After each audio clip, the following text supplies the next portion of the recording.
नमस्कार। घड़ी में 5 बज चुके हैं। अब वक्त हो चला है न्यूज आवर के विशेष कार्यक्रम नेशनल आवर का और मैं हूं देवेंद्र कुशवाहा। आज इस कार्यक्रम में हम बात करेंगे खरगे के लेटर वार का। अब इस वार में प्रियंका गांधी भी कूदते हुए एक्स हैंडल पर पोस्ट किया है। क्या कहा है पोस्ट में, जानेंगे इसी कार्यक्रम में। तो आइए शुरू करते हैं नेशनल आवर।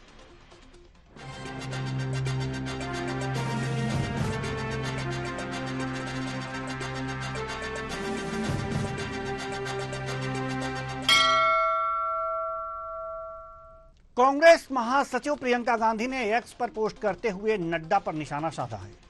प्रियंका गांधी ने लिखा है कि पीएम ने नड्डा जी के पत्र क्यों लिखवाई, पीएम खुद जवाब देते। और क्या क्या लिखा प्रियंका गांधी ने यह भी बताएंगे।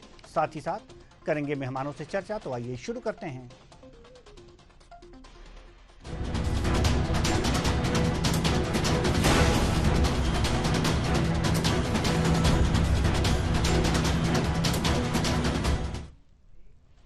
बीजेपी नेताओं और मंत्रियों की अनर्गल और हिंसक बयानबाजी के मद्देनजर कांग्रेस अध्यक्ष मल्लिकार्जुन खड़गे ने राहुल गांधी के जीवन की सुरक्षा को लेकर चिंतित हुए और पीएम मोदी को एक पत्र लिखा, जिसका जवाब बीजेपी अध्यक्ष जेपी नड्डा ने दिया।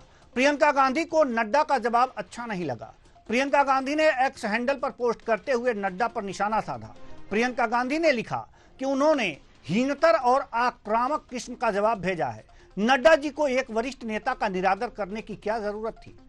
पीएम की आस्था अगर लोकतांत्रिक मूल्यों, बराबरी के संवाद और बुजुर्गों के सम्मान में होती तो इस पत्र का जवाब वह खुद देते। ऐसे में यह जानना जरूरी हो जाता है कि नड्डा जी अपने जवाब में ऐसा क्या लिख दिया जिससे प्रियंका गांधी इतनी भड़क गईं। आइए अब नड्डा जी के पत्र को भी देख लेते हैं।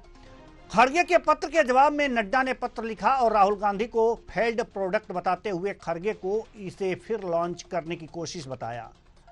उन्होंने लिखा कि आपने राजनीतिक मजबूरी बस जनता द्वारा बार बार नकारे गए अपने फेल्ड प्रोडक्ट को एक बार फिर से पॉलिश कर बाजार में उतारने के प्रयास में जो पत्र देश के प्रधानमंत्री नरेंद्र मोदी जी को लिखा है, उस पत्र को पढ़कर मुझे लगा कि आपके द्वारा कही गई बातें यथार्थ और सत्य से कोसों दूर हैं। ऐसा प्रतीत होता है कि पत्र में आप राहुल गांधी सहित अपने नेताओं की करतूतों या तो भूल गए हैं या उसे जानबूझकर नजरअंदाज किया है। इसलिए मुझे लगा कि उन बातों को विस्तार से आपके संज्ञान में लाना जरूरी है।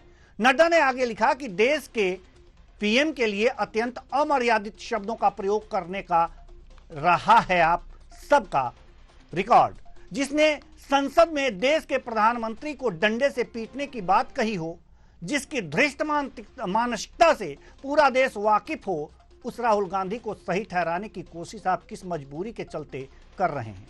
इतना ही नहीं, तमाम कांग्रेस के नेताओं ने अपने बयान दिए हैं। आइए पवन खेड़ा जी का बयान भी सुन लेते हैं। क्या कहा है उन्होंने। ये पत्र पढ़कर समझ में आ गया कि प्रधानमंत्री की चुप्पी और भाजपा का ये जवाब ये दिखाता है कि राहुल गांधी को जान से मार देने की धमकी के पीछे कौन है। ये सब जो चुप हैं, प्रधानमंत्री ने जवाब तक नहीं दिया खड़गे साहब की चिट्ठी का, और जिसने जवाब दिया बिल्कुल बुद्धिहीन जवाब जिसने दिया, वो दिखाता है कि ये एंडोर्स करते हैं, ये सहमति दे रहे हैं उन लोगों को जो राहुल गांधी को जान से मारने की धमकी दे रहे हैं। तो अभी आपने सुना कि पवन खेड़ा जी ने क्या कहा। तमाम नेता अपने अपने बयान दे रहे हैं, लेकिन महत्वपूर्ण यह है कि खड़गे जी ने पीएम को पत्र लिखा, उसका जवाब नड्डा जी ने दिया। और जिस तरीके से उन्होंने नड्डा जी को जवाब दिया, राहुल गांधी को फेल्ड प्रोडक्ट बताया और उन्हें पॉलिश करके पुनः और पुनः लॉन्च करने की कोशिश बताया खड़गे जी को, उस पर प्रियंका गांधी ने एक्स पोस्ट कर अपनी नाराजगी जताई कि इस तरह के बयान नहीं देने चाहिए थे। आज इसी मुद्दे पर हम चर्चा करेंगे कि आखिर बयानों का यह सिलसिला, किसको क्या देना चाहिए, किसको कौन सा बयान देना चाहिए और किसको कौन सा बयान नहीं देना चाहिए, इन्हीं पर हम आज करेंगे चर्चा। और चर्चा के लिए हमारे साथ जो मेहमान जुड़े हुए हैं उनसे आपका परिचय करा दें। Captain I Singh Bhadauria ji BJP प्रवक्ता, राम पांडे जी कांग्रेस प्रवक्ता, शंभुभद्र सेन राजनीतिक विश्लेषक। सभी मेहमानों का बहुत बहुत स्वागत है हमारे इस कार्यक्रम में। कैप्टन आई सिंह भदौरिया जी, प्रियंका गांधी जी ने आरोप लगाया अपने ट्वीट में कि एक नड्डा जी को इस तरह से 82 वर्ष के एक राजनीतिक व्यक्ति की इस तरह आलोचना नहीं करनी चाहिए थी, जो कि अच्छा जी। देखिए देवेंद्र जी, कांग्रेस राहुल गांधी को प्रोजेक्ट करने, कांग्रेस पूरी खत्म होने की करती, ठीक है। अभी अब की बार कुछ उन्हें जीवन मिल गया है, मगर वो अब इस थोड़े से जीवन दान के लिए पकड़ा गए हैं कि अब राहुल गांधी देश विरोध खुल के करने लगे। जिस तरह से आपने देखा होगा कि जाके उन्होंने देश विरोधी पन्नू उसकी हाँ में हाँ मिलाई, उसकी गलबैया मिलाई जाके, जो वो कहता है कि हम भारत में खालिस्तान बना के रहेंगे, भारत को तोड़ के रहेंगे, और ये उसके साथ जाके गलबैया करे। तो राहुल गांधी की जो सोच है वो देश के विपरीत है, और उन्हीं के राहुल जिस रास्ते पे चल रहे उनको प्रोजेक्ट, चाहे उनके राष्ट्रीय अध्यक्ष हो या उनकी पूरी पार्टी हो, जितने हैं, राहुल गांधी ने अगर कह दिया कि देश में संविधान खत्म है, तो ये एक भी लोग ये नहीं कहेंगे कि नहीं गलत है, ये बिल्कुल खत्म हो चुका। तो ये वो लोग हैं, ये कठपुतली लोग हैं, कहते हैं कि राष्ट्रीय अध्यक्ष है, कोई महासचिव है, कोई कुछ है, मगर वहां राहुल गांधी जो कहते हैं उनकी बात काटने वाला कांग्रेस का कोई। और राहुल गांधी अपने दिमाग में कुछ जानते, उन्हें कुछ लोग ऐसे हैं जो चिट्ठियां लिख लिख के हिसाब से वो बोलते हैं, क्योंकि राहुल गांधी के अपना दिमाग है नहीं। अगर किसी ने इन्हीं के पार्टी के लोगों ने कुछ नाम दिया था पप्पू, तो वो सत्यता है कि वो आज भी बुद्धि से पप्पू ही है। मगर एक चीज जरूर कहूंगा कि इसके लिए दिमाग कहां से आता है देश विरोध करने के लिए।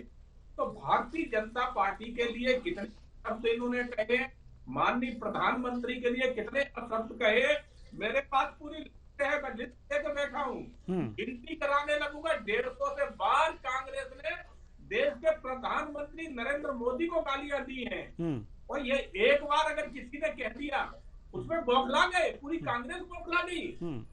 तो पहले ये भी तो सोचो कि आप किसके लिए क्या कहते हो। और फिर जिन सिखों के लिए आपने कहा है वो सिख देश के वफादार हैं, इस देश के लिए उन्होंने अपने खून पसीना बहाए, आप उनके लिए शब्द निकाल रहे हो कि वो पगड़ी नहीं पहन पाते, वो कृपान नहीं रख पाते, वो आजादी से चल नहीं पाते। अरे सिखों को तो आजादी आपने खत्म करी थी। जिस तरह से सिखों का नरसार कराया था कांग्रेस पार्टी ने, क्या देश भूल गया है? क्या सिख समाज भूल गया है? कभी नहीं भूलेगा। और आज उन्हीं के माध्यम कुछ एक जो खालिस्तानी है, वो मैं उनको सिख भी नहीं कहूंगा, वो देश विरोधी ताकतें हैं जो विदेशों में रह रही है, आज उनसे मिलकर फिर आप सिख समाज को बदनाम करना चाह रहे हो, फिर अच्छे समाज को बदनाम करना चाह रहे हो। एक वो समाज है जो देश के लिए सीमाओं से लेके हर क्षेत्र में लड़ता है, और कुछ एक विरोधी है जिनके साथ आप उस पूरे समाज को नेस्त नाबूद करने के लिए लगे, उनकी साख बदनाम करना चाहते हैं एक आदमी की वजह से जी। तो इसकी सोच इतनी नीचे गिर चुकी है, जो मैं यही कहूंगा कि राहुल गांधी ने अगर अपने आप को नहीं सुधारा तो कांग्रेस को अभी जीवन दान मिला, हो सकता है कि जीवन दान तो छोड़ो रहेगा। चलिए, राम पांडे जी जवाब देना चाहेंगे? मतलब जिसने घर बनाया उसी पर घर तोड़ने का इल्जाम, पंडित जवाहरलाल नेहरू हो या मोतीलाल नेहरू हो, कई वर्षों तक देश की आजादी के लिए जेल में रहे, 15 वर्षों से ज्यादा प्रधानमंत्री रहे नेहरू जी, IIT IMBA देश की नींव रखी, इंदिरा गांधी जी ने पाकिस्तान के 2 टुकड़े किए, राजीव गांधी जी ने कंप्यूटर क्रांति, जिससे आज हम लोग डिबेट में बैठे हुए हैं। आप लोग तो बैलगाड़ी लेकर संसद पर गए थे कि कंप्यूटर नहीं आना चाहिए देश में। यदि आपकी बात मान ली जाती तो आज न तो देश में मोबाइल होता, न कंप्यूटर होता, न लैपटॉप होता, न इंटरनेट होता। और उसी परिवार से राहुल जिस देश की आजादी रहे, देश को बनाया, देश के लिए जान दी, और आप उनके बारे में कह रहे हैं इसके विरोध में बोलेंगे? भाई आपका तो कोई बैकग्राउंड नहीं है, और आपके विधायक ने, पूर्व विधायक ने दिल्ली में, कि जैसा हमने राहुल गांधी की दादी के साथ किया, मतलब राहुल गांधी की हत्या की, वैसे ही की हत्या करेंगे। तो इससे यह भी प्रमाणित होता है कि इंदिरा गांधी की हत्या में बीजेपी का हाथ था। बीजेपी ने इंदिरा गांधी जी की हत्या करवाई थी। अब आप बताइए कि आज कम से कम इन लोगों ने ये तो स्वीकार किया कि इंदिरा गांधी की हत्या में भारतीय जनता पार्टी का हाथ था, क्योंकि नड्डा जी इस बात का समर्थन कर रहे हैं। खड़गे जी ने यही तो पत्र लिखा है कि आपके एक पूर्व विधायक ने राहुल गांधी की हत्या की धमकी दी है, और केंद्रीय मंत्री ने ये कहा है कि ये देश के नंबर 1 आतंकवादी हैं। एक महाराष्ट्र के एमएलए हैं, उन्होंने कहा है कि राहुल गांधी की जो जीप काट कर लाएगा उसको 11 लाख रुपए देंगे। तो इसलिए बात को लेकर खड़गे जी ने पत्र लिखा। आपने जवाब में लिखा कि हमें गालियां दी गई। भाई, आलोचना और हत्या करने में जमीन आसमान का अंतर होता है। पार्टियां एक दूसरे की आलोचना करती हैं, लेकिन ये नहीं कहती हैं कि आपकी हत्या कर देंगे। आपके नेताओं के जो बयान आए हैं वो हत्या करने के आए हैं, और आपके इन्हीं बयानों और उकसाने के कारण महात्मा गांधी की हत्या हो गई थी। और सरदार पटेल ने गोलवलकर जी को पत्र भी लिखा था कि आप इस वालों ने जो भड़काने का किया था, भड़काने के गांधी जी के, तो कम से कम आप, चूंकि आप सरकार में हैं, बड़े भाई की तरह हैं, आपको तो ये करना चाहिए था कि ठीक है, मिलकर बैठते हैं, आगे से ना आप ऐसा करिए ना हम ऐसा करेंगे, तो देश में एक संदेश अच्छा जाता। अभी आप क्या कह रहे हो कि आप गालियां दे रहे हो, हम भी गालियां दे रहे हैं। अभी आप क्या कह रहे हो कि देश के युवाओं को हत्या के लिए आप भी उकसा रहे हो, हम भी उकसा रहे हैं। मतलब पूरे 140 करोड़ जनता को हम हत्या, नफरत, हिंसा की उकसा रहे। सरकार में आप हैं, तो नुकसान तो देश का होगा ना। युवा पीढ़ी पढ़ाई लिखाई छोड़कर किस दिशा में जाएगी? वो या तो आपके लोगों की हत्या करेगी या हमारे लोगों की हत्या करेगी।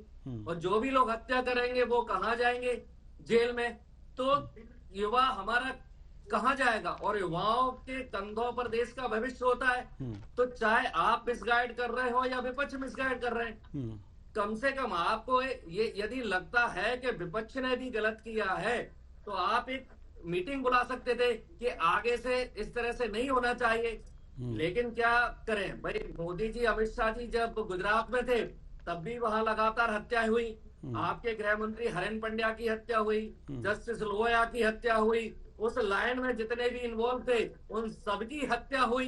क्योंकि जो हत्या का सिलसिला जो शुरू हुआ है, और हिंदू मुसलमान की बात करते हैं, ज्यादातर हिंदुओं की हत्या हुई। आपके गृह मंत्री थे हरेन पंड्या, आज तक उनके हत्यारे नहीं पकड़े गए। क्या कारण था कि हरेन पंड्या की हत्या हो गई? आपकी भारतीय जनता पार्टी के गृह मंत्री जस्टिस लोया की हत्या हो गई, और क्यों नहीं आज तक वो हत्यारे पकड़े जा रहे हैं? आप लोग सब अच्छी तरह से जानते हैं कि हत्यारे कौन है। तो जब भी हत्याएं होंगी, गाली गलौज होंगी, देश का नुकसान होगा। इसलिए हमने भारत जोड़ो यात्रा की थी कि नफरत छोड़ो, भारत जोड़ो, ठीक है, सौहार्द से रहो, मिलके रहो, तो देश का विकास होगा। आप गाली देते हो, पाकिस्तान को लेकर सबसे ज्यादा गाली देते हो, और सबसे पहले आप पाकिस्तान के गले मिलने जाते हो। तो पाकिस्तान प्रेमी आप अपना दिखाते हो। हमारे कोई प्रधानमंत्री बिना बुलाए पाकिस्तान नहीं गए आज तक। न मनमोहन सिंह गए, नरसिम्हा राव गए, कई प्रधानमंत्री तो पाकिस्तान गए ही नहीं हमारे। तो इसलिए देश में यदि कुछ अच्छा करना है तो एक मीटिंग बुला लीजिए, सारे सांसदों को बिठा लीजिए, बड़े नेताओं को बिठा लीजिए कि चलो जो हो गया पास में वो हो गया, आगे से ऐसा नहीं होगा। तो कम से कम देश तो सही लाइन पर आएगा, हमारे युवाओं को तो सही मार्गदर्शन मिलेगा, हमारे युवा जो है गलत दिशा में तो नहीं जाएंगे, पढ़ाई लिखाई पर ध्यान देंगे। आपने उनको छोड़ दिया है, पढ़ाई लिखाई छोड़ो, दंगा करो। अपने बच्चों को आप अमेरिका इंग्लैंड भेज रहे हो, अंग्रेजी क्लास में पढ़ा रहे हो, और दूसरे बच्चों को आप मिसगाइड कर रहे हो। ठीक है, तो थोड़ा सा ये वातावरण इस तरह का जो निर्मित हो रहा है ये अब बंद होना चाहिए। जी, शंभू भद्रसेन जी, हम आपके पास आना चाहते हैं। सवाल ये है कि खड़गे जी ने राहुल गांधी की रक्षा के लिए पत्र लिखा, नड्डा ने पत्र का जवाब दिया, प्रियंका गांधी ने एक्स पर पोस्ट किया, नड्डा के पत्र के जवाब से वो नाराज थी। इससे भारत को क्या मिला, जनता को क्या हासिल हुआ? सभी दर्शकों को नमस्कार। जी नमस्कार। हमारे जो टेलीविजन चैनल पे जो बहस होती है, इस पे अगर हम प्रतिदिन के बहस को देख तो उस बहस में ज्यादातर समय ये होता है कि हम अनप्रोडक्टिव सब बात कर रहे होते हैं, और ये सब्जेक्ट भी कुछ वैसा ही है। एक महाराष्ट्र ने ऐसी बात कही कि राहुल को लेकर के भाषा उनकी अच्छी नहीं थी और इस तरह से उनको राहुल गांधी को नहीं करना चाहिए था। इसके बाद जो खड़गे जी ने पत्र और पीएम से जवाब मांगा, तो ये भी एक प्रक्रिया नहीं। आप एक विधायक की कोई बात है तो आप जवाब मांगेंगे कि भाई ये क्या होगा, सुरक्षा की बात कर सकते थे। दूसरा जो इम्पोर्टेंट चीज है कि उसके बाद जो जेपी नड्डा ने जो पत्र था, उस पत्र की भाषा भी अच्छी नहीं है कि आप जवाब देने की बजाय या कोई बात कहने की बजाय आप कांग्रेस के पुराने पत्र में आपने जिक्र किया। ये बात सही है कि पीछे अगर इतिहास में जाए तो कांग्रेस कई ऐसे मौके पे आए जिसने कांग्रेस के नेता प्रधानमंत्री मोदी के लिए क्या क्या नहीं कहा है सार्वजनिक भाषण में। मौत अगर और खून की दलाली से लेकर के, मतलब अगर आप शब्द करेंगे तो एक डिक्शनरी बन जाएगी, इतने शब्दों का प्रयोग अलग अलग समय में कांग्रेस के नेताओं ने किया है। वैसे ही बीजेपी के नेताओं ने भी सोनिया गांधी या कांग्रेस राहुल गांधी या दूसरे नेताओं के लिए कई बार अपशब्दों का यूज किया है, और ये हमारे राजनीति के गिरते हुए स्तर को दिखाता है कि हमारे नेता, अभी जो कांग्रेस के प्रवक्ता हमारे साथी हैं, वो भी बात करते करते गुजरात चले गए और हेरेन इंडिया की हत्या का जिक्र किया, और उन्होंने इशारे में ये कहा कि इसकी किसने की ये सब जानते हैं। तो कहते हैं कि मतलब आप जवाब भी दे रहे हैं तो आपकी जो भाषा है वो उस स्तर की नहीं है कि जो डिमांड कर रहे हैं आप बीजेपी से वो बरते, उसकी भाषा अच्छी हो तो आपकी भाषा भी अच्छी होनी चाहिए। मैं किसी एक दल की बात नहीं कर रहा, दोनों ही दल या फिर और भी जो राजनीतिक नेता है हमारे, आजादी के वक्त से लेकर के और अब तक जो अगर आप देखेंगे तो हमारे नेताओं की भाषा का स्तर गिरता गया है। संसद में भी भाषा का असर है। संसद में बहस जब वाजपेयी के समय में होते थे या नेहरू के समय में जो संसद में जिस स्तर का बहस होती थी, उस स्तर की बहस आज नहीं होती है। संसद में हम क्या बात कर रहे होते हैं, ज्यादातर समय हम अनप्रोडक्टिव चीजों पे बात कर रहे होते हैं, अनप्रोडक्टिव इश्यू को उठाते रहते हैं। तो ये एक दुर्भाग्यपूर्ण स्थिति है कि हमारे राजनीतिक दल के नेता जो लोग भी हैं, अच्छे पढ़े लिखे बैकग्राउंड के होने के बावजूद सार्वजनिक मंचों से जब उनकी भाषा का जो इस्तेमाल करते हैं वो भाषा संसदीय होती है और शोभनीय होती है। कई बार ये चीजें होती हैं और हम बार बार इस चीज को हम लोगों ने देखा है कि और टीवी पे इसको लेकर के कितनी बार बहस हुई है। आज कांग्रेस को बुरा लगा कि राहुल गांधी के लिए एक शब्द का प्रयोग किया गया भाजपा के विधायक के थ्रू, लेकिन इससे पहले खुद ही राहुल गांधी या सोनिया गांधी ने कितनी बार कहा है। तो क्या कांग्रेस ने ऐसी कोई बैठक की अपने लेवल पे,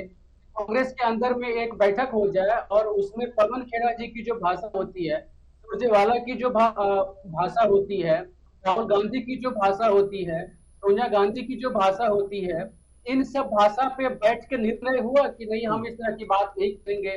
कांग्रेस एक बहुत पुरानी पार्टी है, ऐतिहासिक पार्टी है और गांधी के परंपरा को आगे बढ़ा रही है, पटेल की परंपरा को आगे बढ़ा रही है। तो इन सब परंपराओं को आगे बढ़ाने तो क्या बैठ के लिया कि हम इस तरह की बात नहीं करेंगे, लेकिन ऐसा नहीं होता है। कई बार राहुल गांधी जी पब्लिक इवेंट में होते हैं और वो जो मोदी जो बोलते हैं शब्द, उस टोन पे अगर आप जाएंगे तो लगता है जैसे कि किसी चपरासी के लिए वो शब्द यूज कर रहे हो।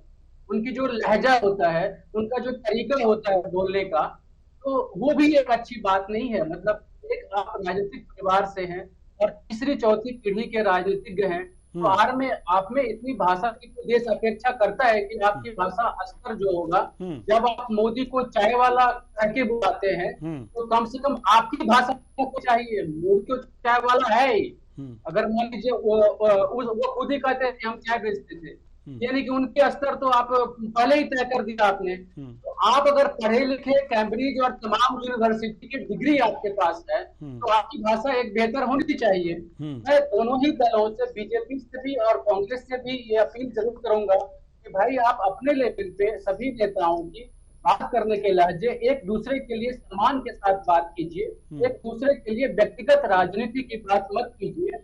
आप इश्यू बेस्ड राजनीति करिए, ना कि व्यक्ति विशेष पर आप आक्षेप करिए, व्यक्ति पर जाकर के टिप्पणी करिए। ये सब चीजें बंद करिए। और खास करके चुनाव के समय में जो चीजें होती है, इसीलिए एक राष्ट्र और एक बात अभी हो रही है, देश हमेशा चुनावी मोड में रहता है। चुनावी मोड की वजह से दोनों ही दल एक दूसरे के व्यक्तिगत भाषा का इस्तेमाल करते हैं, गलत तरीके से शब्दों का प्रयोग करते हैं। तो ये सारी चीजें गलत है और इसको सुधारा जाना चाहिए। जी बिल्कुल। कैप्टन आई सिंह भदौरिया जी, सवाल ये है कि खड़गे जी ने प्रधानमंत्री को पत्र लिखा था, जवाब नड्डा जी दे गए, क्यों? देखिए रविंद्र जी, खड़गे जी ने पत्र लिखा है तो राष्ट्रीय अध्यक्ष वो है तो उसका जवाब राष्ट्रीय अध्यक्ष ही देगा। खड़गे जी को अगर जवाब देगा तो राष्ट्रीय अध्यक्ष ही देगा, प्रधानमंत्री क्यों देंगे जवाब खड़गे जी को? खड़गे जी एक कांग्रेस पार्टी राष्ट्रीय अध्यक्ष है, हमारी पार्टी का तुमको जवाब दे रहा है, कोई दिक्कत नहीं होना चाहिए। नहीं तो वो बीजेपी से जवाब मांग रहे थे कि प्रधानमंत्री से जवाब मांग रहे थे? वो प्रधानमंत्री से जवाब मांग रहे थे, उनके लेटर से ऐसा कैसे लगा कि वो बीजेपी से जवाब मांग रहे हैं? वो तो प्रधानमंत्री से जवाब मांग रहे थे। ठीक है, प्रधान तो वो नड्डा जी हमारे कैबिनेट के मंत्री भी हैं, ऐसा नहीं है कि वो खाली अध्यक्ष है, वो हमारे कैबिनेट के मंत्री भी है, उनका अधिकार बनता है जवाब देना। और उन्होंने बिल्कुल अपने जवाब जो एक उनकी जो एक तरीका है, जो एक जिस शैली में जवाब देना चाहिए उसी तरह से उन्होंने दिया है। एक जो जिसका लेटर का जो प्रोटोकॉल बनता है उस हिसाब से दिया है। पर समस्या ये नहीं, समस्या रविंद्र जी ये कांग्रेस हरदम अपने आप को इस देश के संविधान से ऊपर समझती रही है। उसका मुख्य कारण ये कि इन्होंने आजादी से लेकर आज दिन तक अब इस देश में ये समझा है कि बाकी तो सब जो है ना गुलाम है, मैं यहाँ सुप्रीम हूँ। क्योंकि जब देश आजाद हुआ तो इन्होंने जबरदस्ती, ये कहोगे कि इन्होंने सत्ता हथियाई, सत्ता इन्हें नहीं मिली थी। जब वहाँ चुनाव हुआ तो कृपलानी जी को शायद 2 वोट मिले थे, सरदार साहब को 13 वोट मिले थे, और फिर भी जो है ना सरदार साहब को मुख्य प्रधानमंत्री नहीं बनाया गया, और इनको एक भी नहीं मिला, 0 वोट मिला, ये प्रधानमंत्री बन गए। खेल उसी दिन से बिगड़ रहा है। बीच में एक टाइम जो है ना शास्त्री जी आए, बहुत अच्छे लेख नेता थे, समाज के नेता थे, उन्होंने नारा भी दिया था जय जवान जय किसान, और बड़ी सादगी में रहने वाले थे। वो इनसे हजम नहीं हुए कि उन्हें लगा कि अब ये जो है ना कांग्रेस के तरफ से ये परमानेंट प्रधानमंत्री बन जाएंगे, अब नेहरू परिवार शायद ना आ सके। तो ताशगंज समझौते में जब वो गए और उनकी राष्ट्रमय वहां हत्या हुई, और हत्या की इन्होंने आज दिन तक जांच नहीं कराई कांग्रेसियों ने। आप सोचिए, जब तुम्हारी पार्टी का नेता है, प्रधानमंत्री है, और उसकी हत्या हो गई, हालांकि कुछ सूत्रों से पता चला है कि उनकी हत्या करने वाला उन्हीं का रसोइया था, उसने जहर दिया था, और वो पाकिस्तान में जाके छुप के रह रहा था, तो कांग्रेस पार्टी बराबर उसको पैसे भेज रही थी। यहाँ तक के जो है ना सूत्र मिले हैं। तो ये किस तरह के षड्यंत्रकारी है? इन्होंने अभी इन्होंने कहा था, मेरे छोटे भाई कांग्रेस के वक्ता ने, कि हमने पाकिस्तान को 2 टुकड़े करे। जनाब, आपने भारत के 2 टुकड़े किए थे, पाकिस्तान और हिंदुस्तान बांटने की जरूरत ही नहीं पड़ती। अगर नेहरू जी उस टाइम प्रधानमंत्री ना बने तो बंटवारा ही नहीं होता, सरदार साहब बनते तो ये होता ही नहीं। और फिर जब हुआ तो आपने पाकिस्तान को मुस्लिम बना दिया, उनको पूर्ण अधिकार दे दिया। चलिए ठीक है, ठीक है, आपने जो है ना कि यहाँ सब रहेंगे, को भी हिंदू राष्ट्र घोषित कर देते। ठीक तो है, इस देश के साथ समय समय पे इन्होंने इस देश के साथ कितनी बड़ी गद्दारियां की हैं। उसके बाद भी देखिए इंदिरा गांधी जब प्रधानमंत्री बनी तो इंदिरा गांधी से जब उनके अति हो गई, भिंडरावाला जो कह रहे हैं जिसने इंदिरा गांधी को मारा था, किसका पाला हुआ था? इंदिरा गांधी ने पाला था। ठीक है, उसको अपने फायदे के लिए पहले पाला, जब वो काबू से बाहर होगा तो उसको मरवा लेते। चलिए ठीक है, ठीक है, ये तो आरोप प्रत्यारोप की बात है जी। अब ठीक है, इंदिरा गांधी की भी आप देखिए कि जब आम जनता इंदिरा गांधी से परेशान हो गई, सारी पार्टियां परेशान हो गई, तो इनके खिलाफ एक आंदोलन करा गया। तो इन्हें लगा कि अब तो पूरा देश हमारे खिलाफ है, इन्होंने पूरे देश को ही बंधक बना दिया। और चलिए ये इतिहास है और लगभग सभी लोग जानते हैं। चरित्र रहा शुरू से। ठीक है, लोगों को गालियां देना, लोगों का मर्डर कराना, ठीक है, लोगों को मरवाना, ठीक है, ये बात कर रहे हैं भारतीय जनता पार्टी। ठीक है, ठीक। भारतीय जनता पार्टी तो वो पार्टी है जो सिद्धांत पे चलने वाली है, चलिए। आदर्श पे चलने वाली है, राष्ट्रवाद को लेकर चलने वाली है। राहुल गांधी ने कभी एक बार भी अपने मुंह से राष्ट्रवाद कहा हो तो बता दीजिए, कभी भारत माता की जय बोली हो तो बता दीजिए, कभी उन्होंने वंदे मातरम कहा हो तो बता दीजिए। ठीक है, क्योंकि इन्हें भारत से लगाव है ही नहीं, इन्हें तो भारत को तोड़ने में चाहिए, इन्हें ठीक है, सत्ता ठीक है, चाहिए, ठीक है। भारत को टुकड़ों में बांटना चाहिए। ठीक है कैप्टन साहब, आएंगे हम आपके पास, समय कम है, कोई मतलब नहीं। समय कम है, आएंगे हम आपके पास। राम पांडे जी, जैसा कि अभी कैप्टन साहब ने बताया है कि जो प्रियंका गांधी ने सवाल उठाया था कि खड़गे ने पीएम को पत्र लिखा था, जवाब नड्डा जी ने क्यों दिया? खुद लिखते, खुद जवाब देते। इन्होंने कहा कि वो भी कैबिनेट में मंत्री हैं और उन्होंने जवाब दिया। कितने संतुष्ट हैं आप? नहीं, अब वो प्रधानमंत्री को हो सकता है लेटर लिखने ही नहीं आता हो, क्योंकि उनकी डिग्री पर भी सवाल उठते हैं। एंटायर पॉलिटिकल साइंस में उन्होंने डिग्री की है और उस डिग्री में विश्व में एक ही आदमी है। तो अमित शाह तो ये बोलते हैं 12th के बाद इंटर करो, तो अमित शाह भी पता नहीं, उन पर भी डाउट होगा लिखने का। तो ये नड्डा जी का जो जवाब देना, ये इस बात की शंका करता है कि पता नहीं वो जवाब लिख भी पाते या नहीं लिख पाते, क्योंकि भाषण भी वो टेलीप्रॉम्प्टर के माध्यम से देते हैं और कभी टेलीप्रॉम्प्टर हटा लिया जाता है तो वो इधर उधर देखने लगते हैं, हकलाने लगते हैं। और अभी जो बीजेपी प्रवक्ता ने कहा, तो ये तो इनके व्हाट्सएप यूनिवर्सिटी का ज्ञान है, रटा रटाया ज्ञान है। अभी इन्होंने इस तरह की बातें सुभाष चंद्र बोस जी के बारे में करते थे कि सुभाष चंद्र बोस जी के साथ ये हुआ, वो हुआ और हमारी सरकार बनी तो हम जांच करेंगे। मोदी जी प्रधानमंत्री बने 2014 में, सबसे पहले इन्होंने सुभाष चंद्र बोस की जांच की, उनसे रिलेटेड फाइलें खुलवाई, सब कुछ खुलवाया। उसके बाद क्या पाया? कुछ नहीं।